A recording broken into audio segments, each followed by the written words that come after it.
Hey fellow Xmaxx enthusiasts, just thought I'd make this little video here of using the Walmart electric quad on the Xmaxx.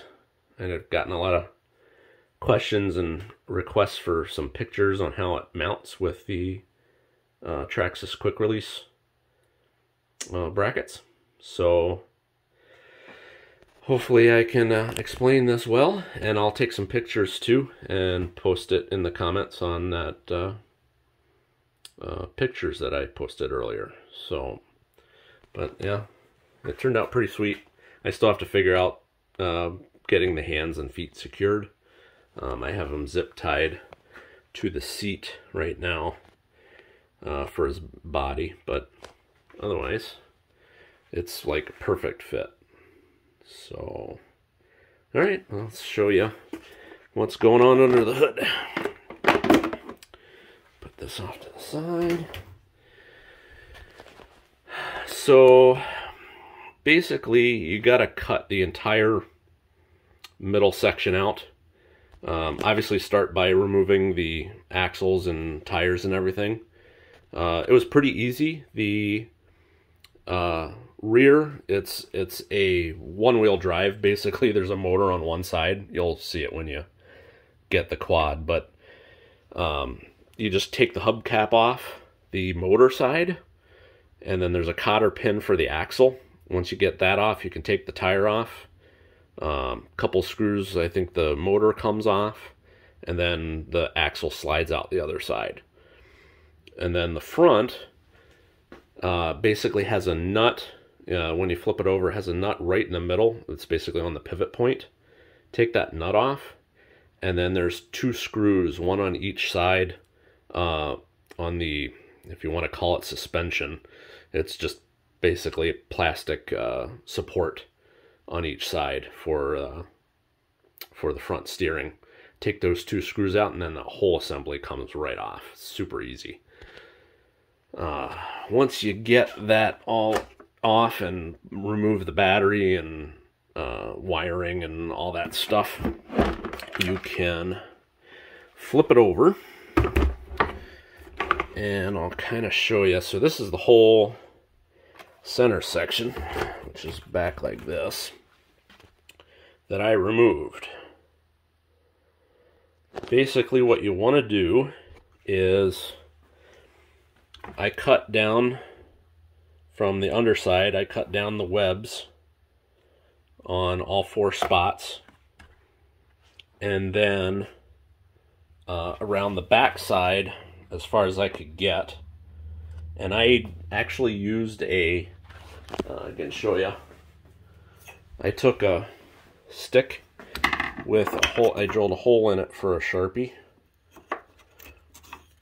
and set it on a table and basically drew a line, nice level line right across,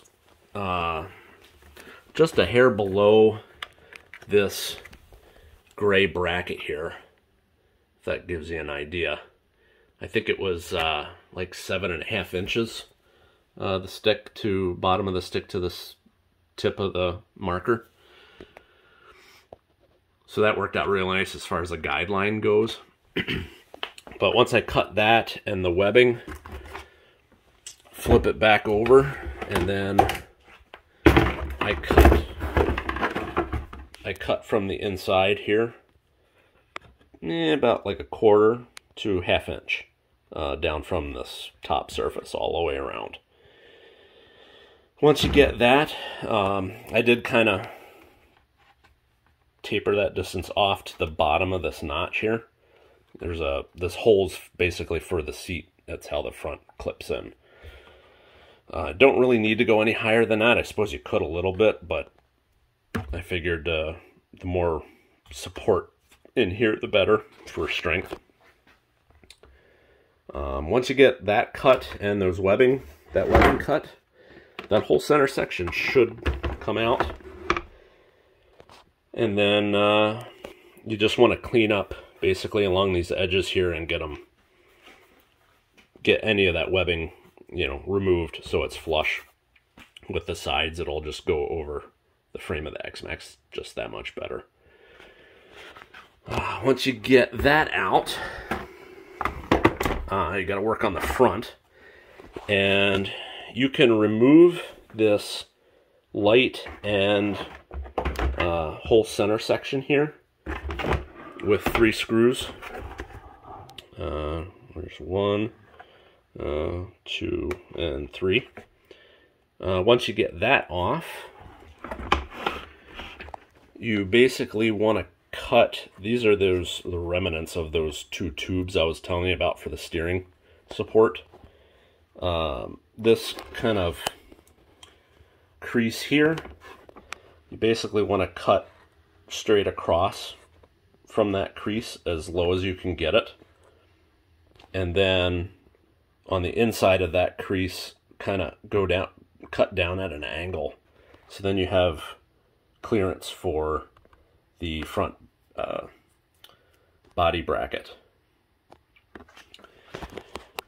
Once you get those cut, just be careful.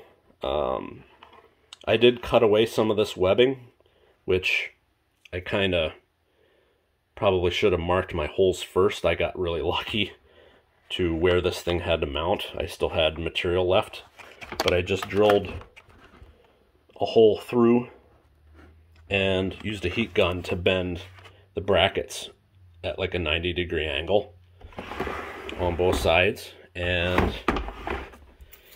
if you look, I'll zoom in a little bit. There's this like plastic reinforcement bar. So you got the tube and then that first bar, and then just past that first bar is where the back holes go, and it's about like 1 1/8 inches up from the bottom of the fender well. So yeah, probably like a little over 1/4 of an inch over and 1 1/8 inches up. Pop a hole, and that's where both sides of those that rear bracket goes. Once you get those in place, you can mark and drill for the front holes. And I kind of heated it up and bent the tabs flat, and then cut this side off. But you actually don't even need to bend these. You definitely cut the one side because it will hit this rib. But this side you can actually leave at a 90. You don't really have to flatten it out.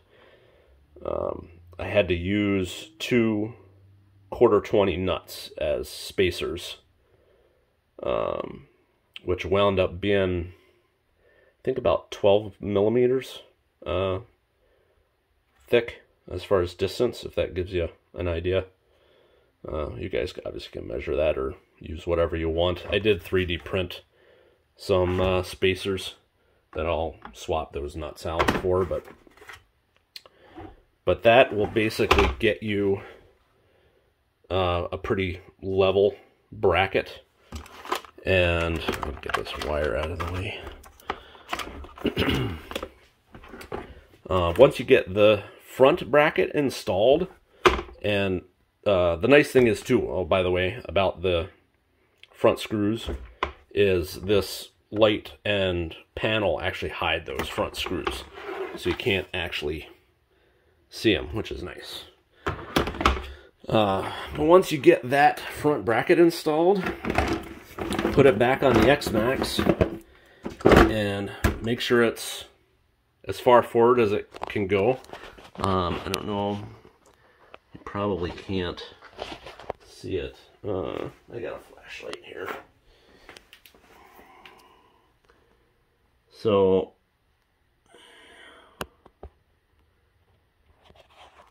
yeah, it's probably not going to focus. There's a little bit of a gap between that crossbar on the frame and the bracket.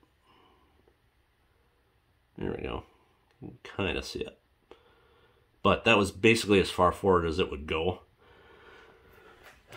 Once you get that in place, And I kind of judged with this rear tab, the wheel well's just in front of it on the rear tab. Once you get that in place, have the rear bracket installed on the body, or I should say on the frame of the Xmaxx, and then you can notch out the remaining plastic where you need the brackets to bolt to. So I basically just went up and over flush with the bottom of this lip here. Once you get that notched out, you can kind of see I took a heat gun and bent these two mounting points, kind of just turned them a little bit so they're sticking straight out at a 90-degree angle, and then that will kind of get you the width you need, because with it stock it's just a little too narrow. The holes don't really line up with this flange. But yeah, so once you get those two holes drilled and the rear bracket bolted in, you can mark for the rear holes for the brackets. And it was a little, I wouldn't say tricky, but the holes lined up right with this angled lip, and I didn't want the screw to go through that. I wanted it to have nice flat solid support. So I cheated it over just a little bit and just had the screws at a little bit of an angle, and then just heat up that rear bracket and just give it a little bit of a cant. But you can kind of see I had to use spacers on the back ones too. 5 nuts to be exact. It's just over an inch. So if you have some kind of 1-inch spacer to use, you're definitely going to want it, because it basically keeps that bracket level. But that's basically it. Yeah, the spacers and where to mount it. So, and it's super rigid. I mean, it's not coming off. Super solid. So I haven't run it around yet. I'm still figuring out how to get the hands of the skeleton mounted on the handlebars. But it's pretty epic looking, for sure. And I'm just running the front LED on the ATV quad body off of, I had an open JST connector for the fans. So I just plugged it right in that. It's not as bright as the Traxxas headlights, but it's kind of cool to have it on, so figured why not. But I hope that helps. What I used to cut was a Dremel tool, not with that cutter, but I used a, I thought I still had it around here somewhere.